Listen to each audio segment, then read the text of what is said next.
Electricity feels simple when everything works. You flip a switch, and the lights turn on. You plug in a device, and it charges. But behind that simplicity is a complex system that most people never see. Power plants generate electricity miles away from homes. Massive turbines spin at high speed. Electricity travels through long transmission lines, passes through substations, and eventually reaches the outlets in your house. For decades, this centralized model has powered modern life, but it also means most households depend completely on the grid. When people start looking for ways to understand energy better or reduce their reliance on large power systems, they often encounter ideas related to small-scale electricity generation. One example frequently discussed is the energy revolution. System.to understand what this type of system involves. It helps to break the concept down step by step. The foundation of the system begins with a simple scientific principle known as electromagnetic induction. This principle was discovered in the 19th century and remains the core method used to generate electricity around the world. The concept is surprisingly straightforward.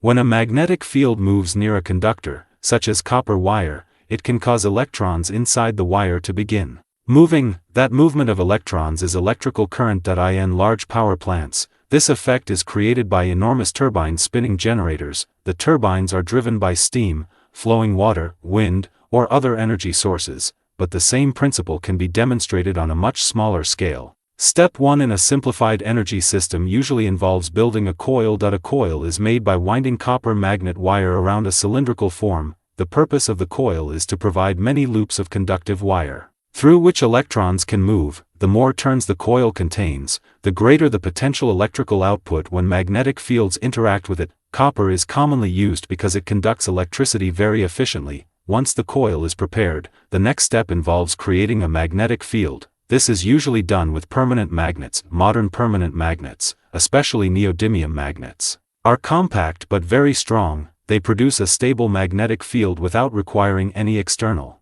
power. These magnets are often attached to a rotating surface called a rotor. The rotor may be a small disc, wool, or shaft that allows the magnets to move past the coil. This leads to the third step in the system, motion. Motion is essential because electricity is generated when the magnetic field changes relative to the coil. If the magnets remain stationary, the magnetic field stays constant and no current is produced. But when the rotor spins, the magnets repeatedly pass near the coil. Each time a magnet approaches and moves away from the coil, the magnetic field through the wire changes. That change pushes electrons in the wire, producing electricity. This is the same principle used in full-scale electrical generators. Of course, in a small experimental system, the amount of electricity produced is much smaller, but the physics remains exactly the same. Step 4 typically involves managing the electrical output. In many small generator systems, the electricity produced is alternating current. This happens because the magnetic field changes direction as the magnets rotate around the coil. Some devices can use alternating current directly, but in other cases, the electricity may need to be converted into direct current. A small electronic component called a rectifier can perform this conversion. Rectifiers allow electrical current to flow in only one direction. By arranging diodes in a specific configuration, alternating current can be converted into a steady direct current. Output. This type of output is useful for charging batteries or powering certain electronic devices. Step 5 focuses on storing or using the electricity produced. In many small systems, energy is stored in rechargeable batteries. Batteries allow electricity generated at one moment to be used later. This is especially helpful if the generator is powered by motion that occurs only occasionally. Once stored, the energy can power lights, small electronics, or other low-energy devices. At this stage, the entire system begins to resemble a miniature energy infrastructure. Motion creates electricity, electronics manage the output, storage allows energy to be used when needed. Even though the scale is small, the structure mirrors many real-world energy systems. Understanding this structure is often the most valuable part of studying systems like the energy revolution system.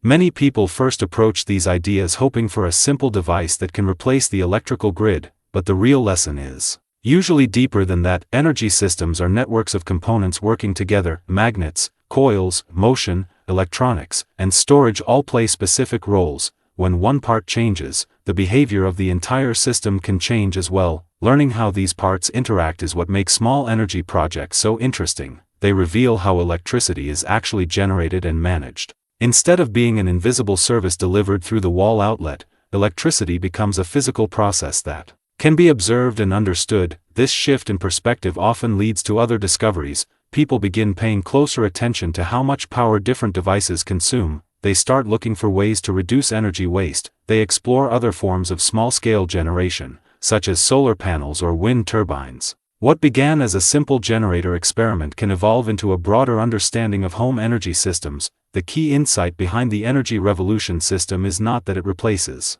modern power infrastructure, rather, it shows how the principles behind large energy systems can be demonstrated with simple components. Once someone sees how magnets, coils, and motion interact, the mystery of electricity starts to disappear. Energy becomes something that can be studied, improved, and used more intelligently. And that understanding often leads to smarter decisions about energy use in everyday life. Electricity is no longer just something that appears when a switch is flipped. It becomes a system with clear rules and physical structure. If you enjoy learning how practical energy systems work and how simple experiments reveal the principles behind modern electricity, consider subscribing to the channel. New videos break down real engineering ideas in clear and simple terms. You can also check the description for a helpful resource that outlines the basic components and structure people often study when exploring systems like the energy revolution system and other small-scale generator projects.